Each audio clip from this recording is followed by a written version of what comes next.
గప్ప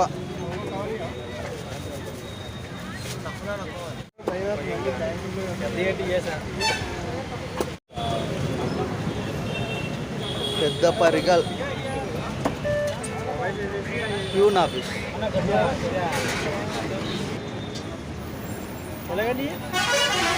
ఇలా 350 సార్ 300 పడతాయి.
ఇలా ట్యూనా ఫిష్ అయితే కట్ చేసి పెట్టుకున్న తర్వాత మంచిగా అయితే వాటర్ పోయేటట్టు ఒకసారి వడబోసుకోవాలి కడిగి.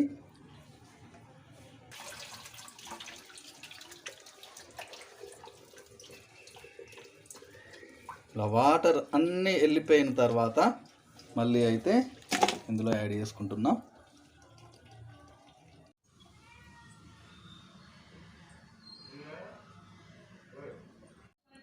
ఇలా ఫిష్ అయితే మిక్సీ చేసుకోవడానికి కరివేపాకు, ఒక 3 ఎండుమిర్చి, లవంగాలు, చిట్టి లవంగాలు.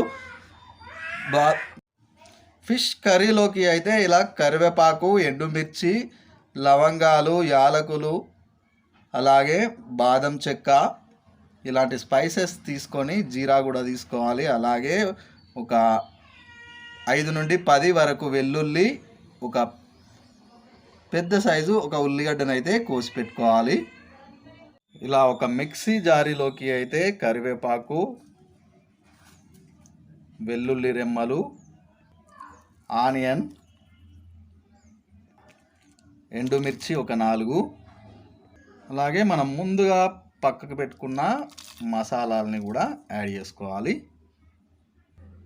చివరిగా ఇందులోకి కొంచెం క్రిస్టల్ సాల్ట్, అదే దొడ్డుప్పును కూడా యాడ్ చేసుకొని మిక్సీ అయితే పట్టుకోవాలి.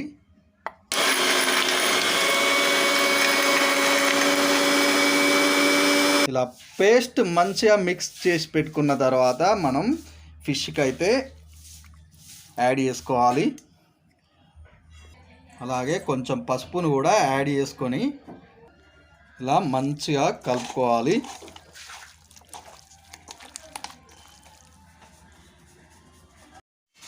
ఇలా మంచిగా ఫిష్కి అయితే ఈ పేస్ట్ కలిపి పక్కకైతే పెట్టుకోవాలి. ఫిష్ కర్రీ కోసం ఇలా ఒక కడాయిని అయితే హీట్ చేసుకోవాలి. ఆ తర్వాత మనం ఒక పావు ఆర్ 2 పావుల ఆయిల్ని యాడ్ చేసుకోవాలి.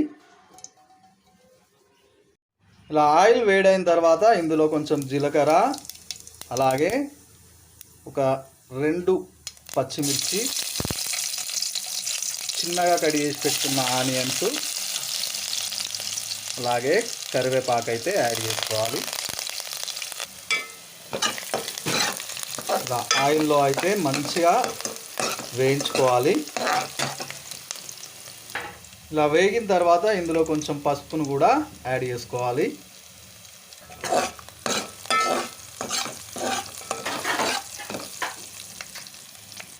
అలాగే కొంచెం అల్లం వెల్లుల్లి పేస్ట్ని కూడా యాడ్ చేసుకోవాలి.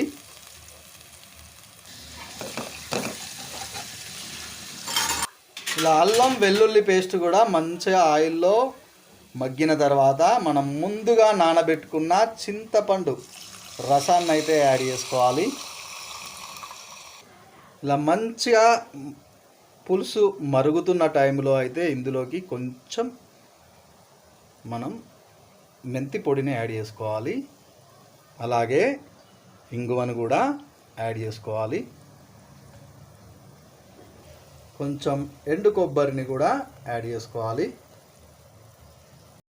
ఇలా మంచిగా మరుగుతున్న టైంలో మనం వేయించిన ధనాల పొడిని కూడా యాడ్ చేసుకోవాలి.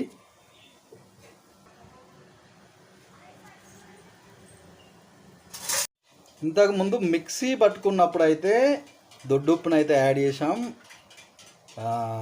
పీసులలో. అలాగే ఈ సూప్లో అయితే సన్నపు ఉప్పును అయితే యాడ్ చేస్తున్నాను. కొంచెం మీరు టేస్ట్ చూసుకొని మళ్ళీ తర్వాత కూడా యాడ్ చేసుకోవచ్చు. ఈ సూప్లో అయితే 2 పచ్చిమిర్చి అయితే స్పైసీగా ఉన్నాయి, అవి వేయడం జరిగింది. 4 ఎండుమిర్చిలను అయితే ఉల్లిగడ్డ పేస్ట్లో వేసి ఈ ఫిష్కి అయితే మ్యాగ్నేట్ చేయడం జరిగింది. ఇలా మంచిగా సూప్ అయితే మరుగుతున్న టైంలో మనం ముందుగా కలిపి పెట్టుకున్న ఈ ఫిష్ అయితే యాడ్ చేసుకోవాలి. ఇలా ఒకసారి పీసెస్ అయితే అన్నీ మునిగేటట్టు అయితే మంచిగా సెట్ చేసుకొని, పీసెస్ అయితే అన్నీ మునిగేటట్టు మంచిగా సెట్ చేసుకొని దీనిపైన మూతనైతే పెట్టేసుకొని మనం మంటనైతే హై ఫ్లేమ్లో అయితే పెట్టుకోవాలి. ఒక 5 మినిట్స్ హై ఫ్లేమ్లో అయితే ఇలా ఉడికిన తర్వాత ఒక్కసారి చిన్నగా అయితే కలుపుకొని మంటనైతే మనం లో ఫ్లేమ్ ఆర్ మీడియం ఫ్లేమ్లోకి చేంజ్ చేసుకొని మళ్ళీ ఒక 5 to 10 మినిట్స్ వరకు అయితే ఉడికించుకోవాలి. ఇలా మనకి ఫిష్ కర్రీ అయితే రెడీ అయిన తర్వాత పైనుండి అయితే మనం కొత్తిమీరని అయితే యాడ్ చేసుకోవాలి. ఈ వీడియో కనుక మీకు నచ్చినట్టయితే please like, share, comment and subscribe my channel. Notification కోసం బెల్ ఐకాన్ని క్లిక్ చేయండి.